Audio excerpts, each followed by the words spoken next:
Halo saudari-saudara yang dikasihi oleh Tuhan. Terus kita rayakan anugerah kehidupan. Amin. Hari ini hari Jumat pertama. Anda misa, silakan. Dimanapun ada misa. Hari Jumat pertama adalah saat untuk beradorasi. Untuk menaruh hormat. Untuk memuji karena keselamatan Tuhan melalui hati kudus Tuhan Yesus. Seringkali saya merasa tidak rela kalau rekan sepelayanan saya lebih dipuji. Kadang-kadang saya merasa tidak enak kalau ternyata pekerjaan saudara saya lebih lancar.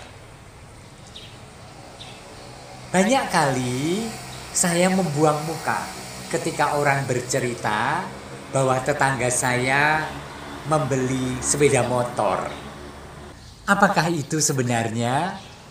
Itu adalah gangguan jiwa yang namanya godaan iri hati. Salah satu godaan yang paling dekat dalam diri kita ada di telak kita, mintip-mintip di pikiran kita, mudah membakar hati kita adalah godaan iri hati. Dan itu dimiliki oleh setiap orang.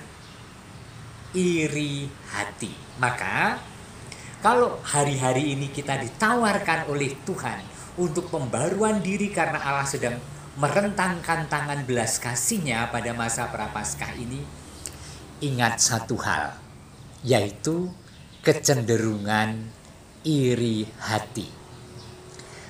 Seringkali itu sangat tersembunyi sehingga kita bisa mengatakan, enggak kok, aku tidak iri hati, aku hanya tidak senang, dia itu gembagus, dia itu kemayu.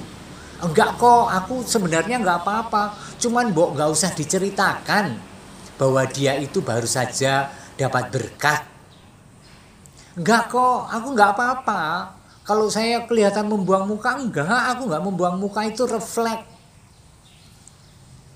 kecenderungan iri hati. Saya katakan kecenderungan karena itu tidak dosa kalau tidak kita setujui. Nah, menjadi marah, menjadi kemudian tidak ingin berjumpa, menjadi ngerasani, menjelek-jelekan, menjadi aku harus lebih menang dari dia dalam segala hal, itu menjadi dosa karena kita menyetujui godaan. Dan ingat, godaan itu sangat dekat, mintip-mintip, mingklik-mingklik, begitu dekat di mulut kita untuk kita ucapkan, begitu dekat di pikiran kita untuk kita wujudkan, begitu dekat dengan diri kita untuk kita lakukan. Kecenderungan iri hati. Nah, saudari-saudara, firman Tuhan hari ini baik bacaan pertama maupun kedua bercerita tentang itu. Saya ingin mengutip satu penggal bacaan pertama dari kitab Kejadian bab 37. Adapun Yakub, ia berdiam di negeri penumpangan ayahnya, yakni di tanah Kanaan. Bahkan Yakub sendiri merasa bahwa Kanaan itu hanya tumpangan. Inilah riwayat keturunan Yakub. Yusuf tatkala berumur 17 tahun, jadi masih muda, biasa mengembalakan kambing domba bersama-sama dengan saudara-saudaranya, anak-anak Bilha dan Silpa, kedua istri ayahnya. Dan Yusuf menyampaikan kepada ayahnya kabar tentang kejahatan saudara-saudaranya. Saudara-saudara Yusuf bersaudara dan Yusuf ragil. Dikatakan seterusnya, Israel atau Yakub lebih mengasihi Yusuf daripada semua anaknya yang lain.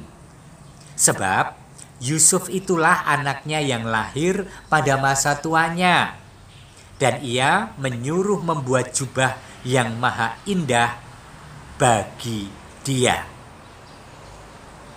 Ragil lahir di masa tua ayahnya, punya saudara 12 bersaudara. Bisa dibayangkan bahwa kecenderungan iri itu sangat besar.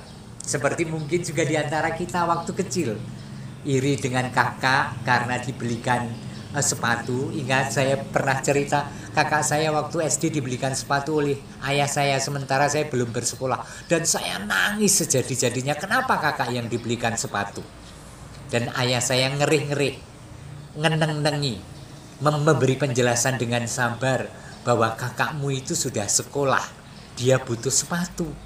Kamu belum sekolah, jadi kamu tidak butuh sepatu. Yusuf membuat iri sebelah saudara yang lain, dan iri itu bisa sangat mungkin menumbuhkan kejahatan yang sangat besar. Rencana ke-11 yang lain dari saudara Yusuf adalah membunuh. Dan kemudian deal dan diskusi akhirnya Yusuf hanya dijual kepada seorang saudagar yang sedang lewat. Saudari-saudara yang dikasihi oleh Tuhan, sekali lagi tanda-tanda bahwa kita sedang dilanda iri hati adalah misalnya mangkel dan kemeropok dan panas hati mendengar cerita orang lain tentang seseorang yang kepadanya saya iri. Disenggol sedikit saja, kalau oleh orang lain tidak marah, oleh dia ini kita marah. Misalnya, kamu kok sekarang lebih gemuk ya? Mungkin dengan orang lain, oh ya, saya mau diet biar langsing kayak kamu. Tetapi ketika yang mengatakan itu adalah orang yang kepadanya saya iri, saya akan marah. Hah? Kamu bilang apa? Kamu menghina saya ya? Kemudian pasti ngerasani kejelekan. Ternyata itu ya, sepupumu itu sekarang jadi direktur ya. Ya sih, ya saya juga senang. Tetapi sebenarnya, pakai tetapi, sebenarnya lalu mulai membuat litani tentang kejelekannya. Atau juga spontan tadi, membuang muka, nggak suka, atau tidak menanggapi cerita orang yang memuji seorang yang lain. Atau juga aku tidak mau kalah, jadi berlomba misalnya dalam kepemilikan. Kalau dia membeli mobil dengan merek tertentu, saya juga akan membelinya dengan seri yang lebih tinggi. Bisa jadi menjadi sangat jahat dosa iri hati itu. Nah, saudari-saudara, siapa biasanya yang dilanda iri hati?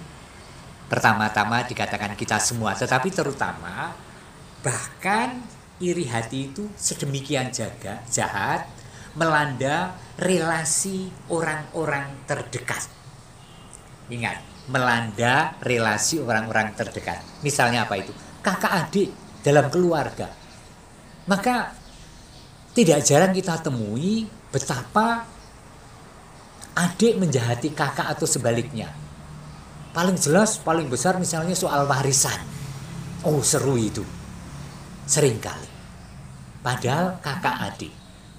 Dan tentang juga misalnya bertetangga, bukan tetangga yang 5 rumah dari sini, tetapi tetangga kanan kita, tetangga kiri kita. Itu menjadi ukuran kita bahwa aku tidak mau kalah dengan mereka. Ono mobil teko nggawa kulkas 2 pintu. Loh, Pak, kulkas dhewe iki mung sak pintu lho. Sesak lho. Wah, kemeropok. Kamangka tetangga kita beli lho, Pak. Lalu kita cari kulkas. Bagaimanapun harus 2 pintu dan ukurannya lebih besar.